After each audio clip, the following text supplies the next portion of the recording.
Hello everyone, my name is Li Xiaoxi. I'm currently working as a Mandarin teacher in an international school in Seoul, South Korea. Today I would like to talk about cell phone policy at an international school in Korea. It is not a big secret that teens have a complex relationship with technology. They can use cell phone to study, learn new things, social with their friends, release stress from schoolwork, and so on. However, they can also become too addicted to the phone. It's not easy to make sure using phone not result in more stress to students. So today I would like to firstly talk about cell phone policy at our school, and then I will give some historical and current perspective on the policy in Korea. Next, I will talk about how does the policy affect today's teaching, and last but not least, there will be a questionnaire for you guys to do. So number 1, cell phone policy at our school.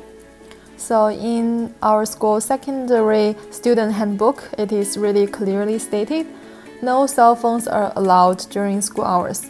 All students are to hand in their cell phones upon arrival at school, during morning arrival, and administrative staff will collect cell phones. If a student is tardy and arrives at 8:30 a.m., he or she must turn in his or her cell phone when they check in at the front desk before going to their class.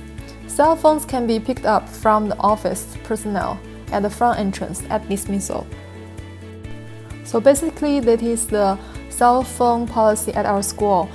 So it was first applied in 2015. Here is a historical perspective on the cell phone policy at school in Korea. So there was a Korean government regulation in 2012, firstly found required that schools should include regulation of cell phones in their school policy. It was in the Enforcement Decree of the Elementary and Secondary Education Act. Therefore, at that time, it was also firstly around 2012 that schools in Korea started to prohibit students from bringing cell phones to school class, except on specific circumstances such as school trips or outdoor field work. It was introduced at that time to prevent possible traffic accidents caused by cell phone use, as well as to encourage all students to focus on their studies without being disturbed by their smart devices. So since 2015, our school has been adopting this cell phone policy. There are some pros and cons of this cell phone policy at our school. First of all, let's talk about the pros. Number 1, they can help the students to focus on the class projects and activities in the classroom. This is for sure. For cell phone ringing or vibration during class can be disruptive, and using cell phone to listening to music with Bluetooth earphones can happen in classroom or some other interruption. Secondly, this policy helps the teacher to be easier in class management during class and also during tests. Because if with the cell phone, the students may send text message to each other and also send answers from exams. There can be some kind of high-tech ways to cheat.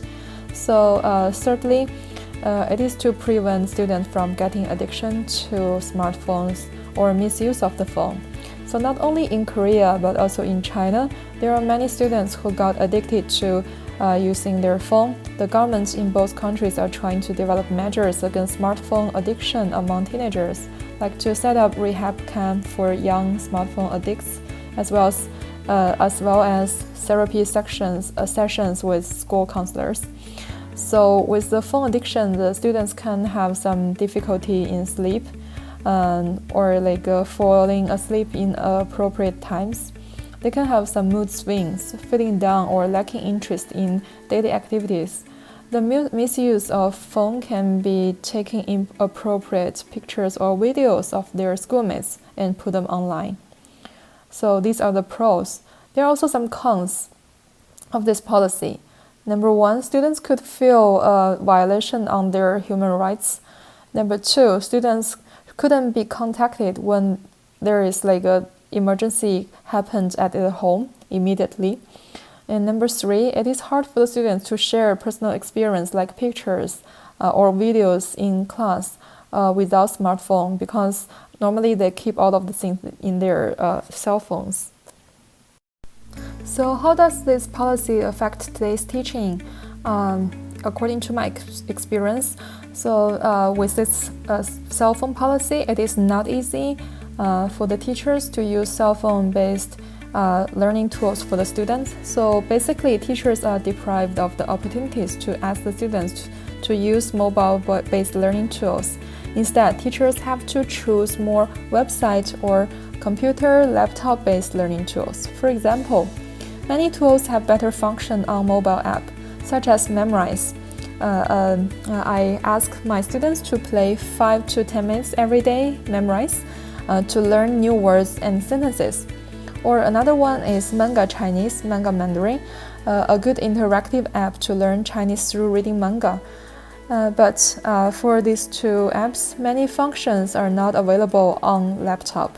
The students can still use them and learn from them, but I feel it's just like less fun than using on mobile.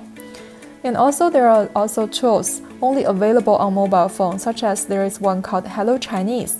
It is a good app for beginners to learn the phonetic system like speaking or writing with the mobile phone app. It is really interactive and many games to play.